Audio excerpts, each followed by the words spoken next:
பாதகம் செய்பவரை கண்டால் பயங்கொள்ளல் ஆகாது பாப்பா, மோதி மிதித்து விடு பாப்பா, அவர் முகத்தில் உமிழ்ந்து விடு பாப்பா. பாரதியினுடைய இந்த கவிதையின் வடிவொலியை பல்வேறு விதமான சிந்தனைகளை நாம் உரித்தாக்க வேண்டியிருக்கின்றது. சமீப காலமாக தமிழகத்திலே தமிழ் தேசியம் பேசுகின்ற நாம் தமிழர் கட்சியினுடைய சீமான் அவர்கள் சமீப காலமாக கிறிஸ்துவ மிஷனரிகளின் பின்னாலும் தமிழகத்தில் பயங்கரவாத செயல்களில் ஈடுபட்டிருக்கக்கூடிய இஸ்லாமிய பயங்கரவாதிகள் பின்னாலும் சென்று ஏதோ தன்னை தமிழ் தேசியவாதியாகவும் ஏதோ மிகப்பெரிய போராட்ட நாயகனாகவும் தன்னை சித்தரித்து கொண்டு அவர் பேசுகின்ற கருத்துக்கள் அத்துணையும் இந்த தேசத்திற்கும் தமிழ் மண்ணிற்கும் தமிழ் தேசியத்திற்கும் எதிரான கருத்து என்பதை முதலில் பதிவு செய்ய ஆசைப்படுகின்றேன். சமீபத்தில் அவர் போலீஸ் பத்ருதீன், பன்னா இஸ்மாயில் இது போன்ற பயங்கரவாத செயல்களில் ஈடுபட்டிருக்கக்கூடிய இஸ்லாமிய பயங்கரவாதிகளை சிறைவாசிகளாக இருக்கின்றார். அவருடைய குடும்பத்தினரை சந்தித்துவிட்டு தடா ரஹீம் அவர்களுடைய மூலமாக நேராக சென்று சிறைவாசிகளை எல்லாம் சந்தித்து உங்களுடைய விடுதலைக்காக நான் மிகப்பெரிய போராட்டத்தை நடத்துகிறார் தடா ரஹீம், அதில் உங்களுக்காக குரல் கொடுப்பேன் என்கின்றார். தமிழ்நாட்டினுடைய சிறையில் இருக்கக்கூடிய அப்பாவி சிறைவாசிகள் அது இந்துவாக இருந்தாலும் முஸ்லீம்களாக இருந்தாலும் கிறிஸ்தவர்களாக இருந்தாலும் அவர்களை விடுதலை செய்ய வேண்டும் என்பதிலே எங்களுக்கு மாற்று கருத்து கிடையாது.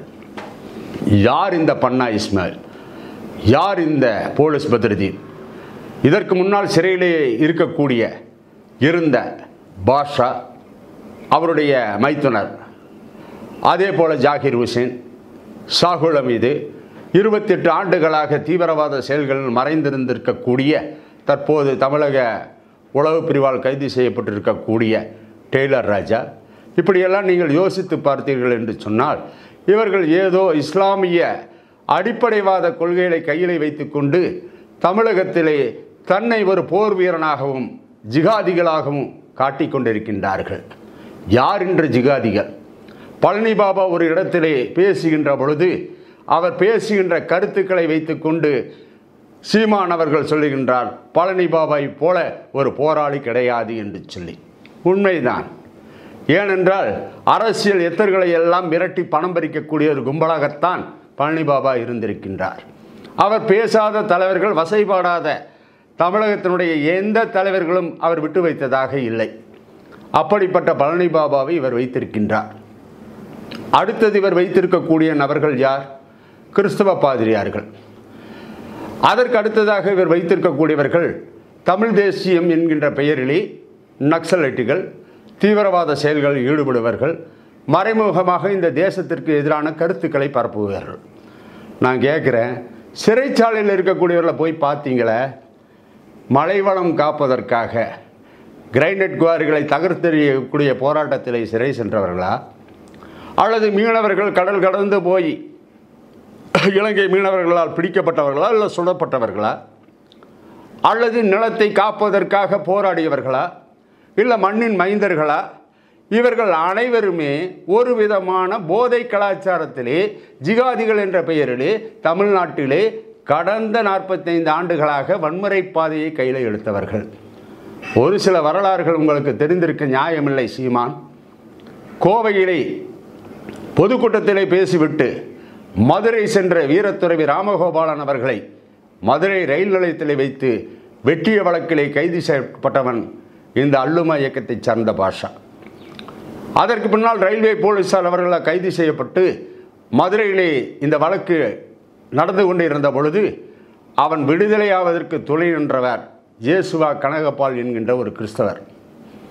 அது மட்டுமல்ல, திரும்ப கோயம்புத்தூரில் பாரதிய ஜனதா கட்சியினுடைய அன்றைய முன்னணி தலைவர்களாக இருந்த ஜனா கிருஷ்ணமூர்த்தி, திருக்கோவிலூர் சுந்தரம், TR கோபாலன் போன்றவர்களை எல்லாம் தெப்பக்குளம் மைதானத்திலே பொதுக்கூட்டம் நடத்திவிட்டு வெளியே வருகின்ற பொழுது அவர்களை வெட்டி சாய்க்க முயற்சி செய்த ஒரு கொலை கும்பல் தான் இவர்கள். அதற்கு பின்னால் 1983-84 செல்வபுரத்திலே தேவேந்திர சமுதாய பெண்ணை பலாத்காரம் செய்துவிட்டார்கள் என்று சொல்லி அந்த சமுதாயம் இஸ்லாத்திற்கு எதிராக வேலை செய்த பொழுது இஸ்லாமிய கும்பலால் ஆட்டோ கிருஷ்ணன் என்பவர் கை துண்டிக்கப்பட்டது. அதே போல போட்டோ கிருஷ்ணன் என்பவர் மிக கடுமையாக தாக்கப்பட்டார். கிட்டத்தட்ட 30 நாட்கள் மிகப்பெரிய ஒரு போராட்டத்தை செல்வபுரம், கல்லாமேடு, சொக்கம்புதூர் போன்ற பகுதிகளெல்லாம் கலவரக்காடாக இருந்தது. அது இந்த சீமானுக்கு தெரிந்திருக்க வாய்ப்பில்லை. அது மட்டுமல்ல, கோவையிலே இருக்கக்கூடிய இஸ்லாமியர்கள் எல்லாம் நியாயவாதிகள் தான், அதில் மாற்றமும் இல்லை. ஆனால் இந்துக்களுக்கு எதிராக இவர்கள் செயல்களில் ஈடுபடுகின்ற பொழுது அதற்கு ஒரு தோலை போர்த்தி கொண்டிருக்கின்றார்கள்.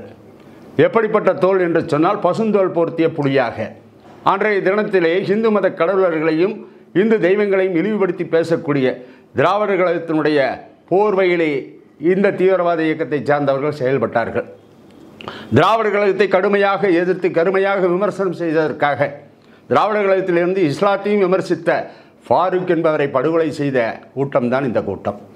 அது மட்டுமல்ல, கோவையிலே இந்து இயக்கங்களுக்காக வேலை செய்து கொண்டிருந்த வீரகணேஷ் அவர்களை படுகொலை செய்ததும் இந்த கூட்டம். அதற்கு பின்னால் வீர சிவாவை படுகொலை செய்தது. அதற்கு பின்னால் கோயம்புத்தூரில் இருக்கக்கூடிய ஒரே நாளிலே 5 படுகொலை நடத்தியவர்கள் ஆசிரியர் கிருஷ்ணசாமி, காந்திபுரத்தில் இருக்கக்கூடிய நடைபாதை வியாபாரி ரமேஷ், செல்வபுரத்தில் இருக்கக்கூடிய அரவிந்தன், வடமாநிலத்தைச் சேர்ந்த தொழிலாளி, இப்படி ஒரு 5 பேரை படுகொலை செய்கின்றார்கள். இவர்கள் எல்லாம் இந்து தீவிரவாதிகளா? அவருடைய பார்வையிலே கொலைவெறி தாக்குதல் நடத்துகின்ற இந்த பன்னா இஸ்மாயில், போலீஸ் பத்ருதீன் போன்றவர்களுக்கோ அல்லது சிறையில் இன்றைய வரைக்கும் சிறைவாசிகளாக இருக்கக்கூடிய இஸ்லாமிய பயங்கரவாதிகள் எவருக்குமே இஸ்லாத்தின் மீது நம்பிக்கை அல்ல. ஜிகாதிகள் என்று தன்னை காட்டிக்கொண்டு அப்பாவி இஸ்லாமியர்களுடைய பணத்தை பிடிக்கின்ற பண பேய்களாகத்தான் இவர்கள் செயல்பட்டு கொண்டிருக்கின்றார்கள். ஆகவே இது போன்ற பன்னா இஸ்மாயில், போலீஸ் பத்ருதீன் தீவிரவாத செயல்களுக்கு துணை போகக்கூடியவர்களுக்கெல்லாம் ஏதோ அப்பாவிகள் போல நடிக்கின்றார்கள். யோசித்து பாருங்கள்.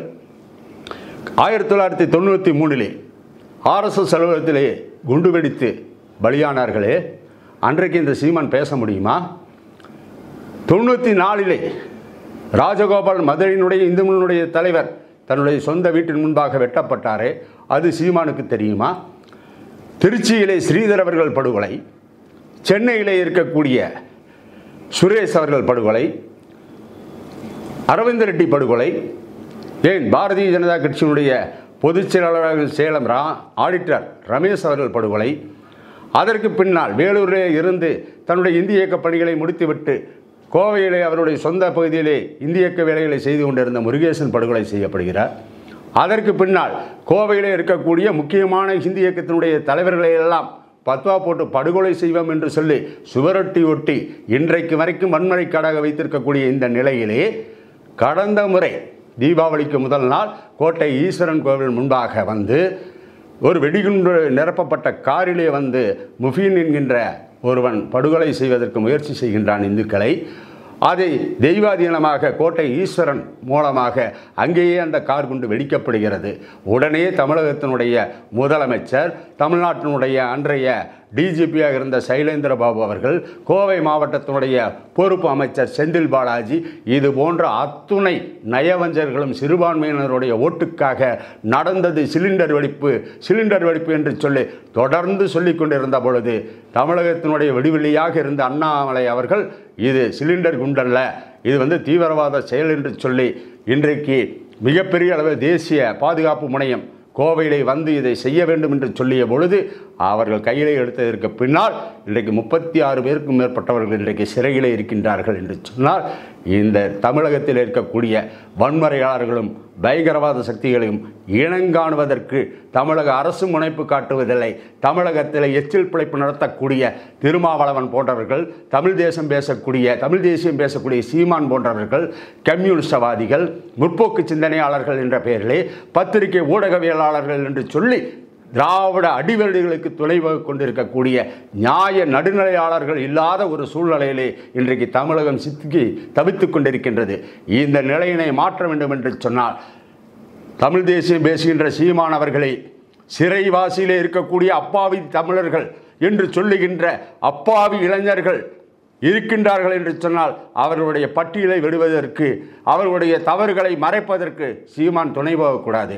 ஆகவே சிறையில் இருக்கக்கூடிய தீவிரவாதிகளை விடுதலை செய்ய வேண்டும் என்கின்ற உன்னுடைய கருத்து நியாயம் என்று சொன்னால் அப்பாவிகளை வெளியேற்றுவதற்கு நாங்களே இருக்கின்றோம்.